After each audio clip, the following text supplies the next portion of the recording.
Do you want to turn off professional mode on Facebook profile and you don't know how to do that? So don't you worry, because you're on the right place. In this video I'm going to show you that how to turn off your Facebook profile professional mode. So before you start, just make sure you have liked this video and subscribe to my channel. Thanks guys. So let's get started. And first of all, simply open up your Facebook app and then come to your profile section.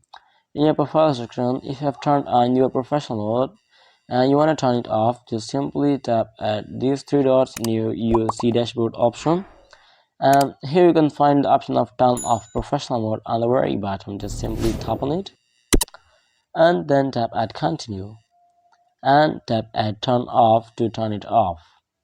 It will just take a while, and tap at close. So that's how you can easily turn off professional mode onto your Facebook profile. So I hope it helps you guys, and if you have any question about the tutorial, just leave me in the comment section below and I'll be catching you in the next video. Thanks guys, and if you don't, just like and subscribe to my channel, and I'll recommend you to check the latest video on the end screen.